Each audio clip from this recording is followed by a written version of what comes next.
नीतिसूत्रे याचा 31 अध्याय 10 वचन.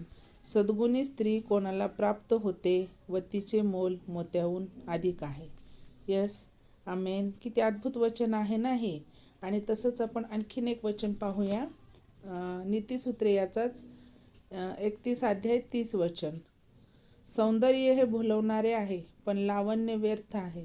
परमेश्वराचे भय बाळगणाऱ्या स्त्रीची प्रशंसा होते. यस, आमेन. किती अद्भुत वचन दिलेलं आहे परमेश्वराने आजच्या दिवसाबद्दल. आणि माझं नाव आहे सोनिया आणि माझ्या चॅनलचं नाव आहे इमॅन्युएल. आणि आज विशेष आहे म्हणजे काय, जागतिक वुमन्स डे आहे. तर माझ्या वतीने सर्व माझ्या बहिणींना हॅपी वुमन्स डे याच्या हार्दिक शुभेच्छा.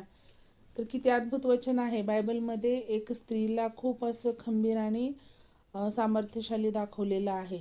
जरी वचन आपण पाहतो उत्पत्तीमध्ये की जरी हवेद्वारे परमेश्वराची आज्ञा मोडल्यामुळे जरी पाप या जगामध्ये आलं, तरी पण परमेश्वराने पुढे चालून बऱ्याच स्त्रियांचा इथे कसा उपयोग करून घेतलेला आहे त्यांच्या वचनामध्ये.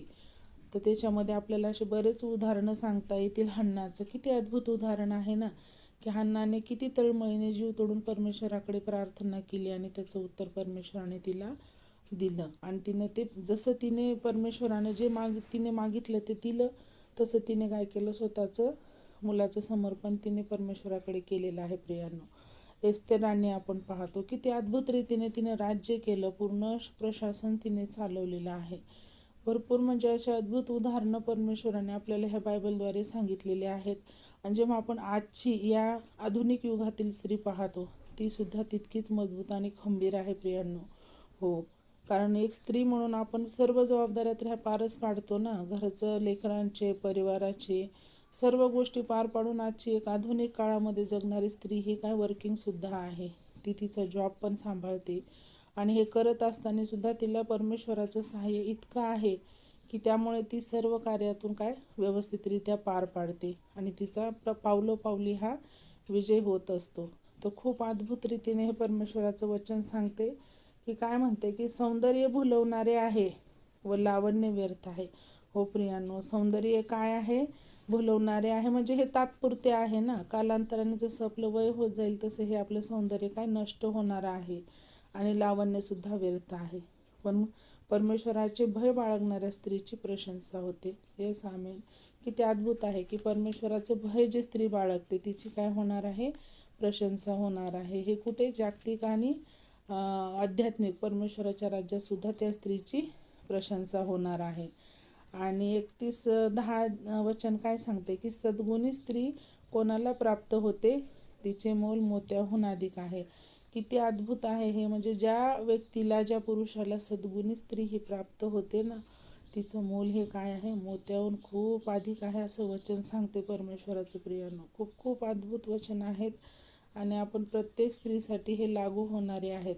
आणि खूप म्हणजे परमेश्वराने स्त्रीला खूप महत्त्वाचं बनवलेलं आहे, मजबूत बनवलेलं आहे, कणखर बनवलेलं आहे. ती सर्व गोष्टी पार पाडत असताना ती स्वार्थी भाव कुठंच ठेवत नाही. प्रियांनो, ती निस्वार्थ भावाने सर्वांची काय काळजी करत असते, सेवा करत असते. ती प्रतिफळाची अपेक्षा काहीच पाहत नाही. तिला म्हणजे परमेश्वराचा एवढा ग्रेस आहे, एवढं तिच्यावरती ब्लेसिंग परमेश्वराचे असतात की ती या सर्व गोष्टी पार पाडते.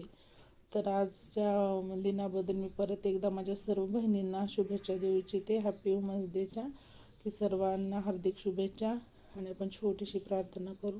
धन्यवाद, धन्यवाद पवित्र परमेश्वर पित्या, तुझ्या नावाला उंचविते, गौरविते, मान महिमा आदर देते माझ्या राजा. हा सुंदरसा दिवस दाखवलास त्याबद्दल तुझे उपकार स्तुती करते परमेश्वरा.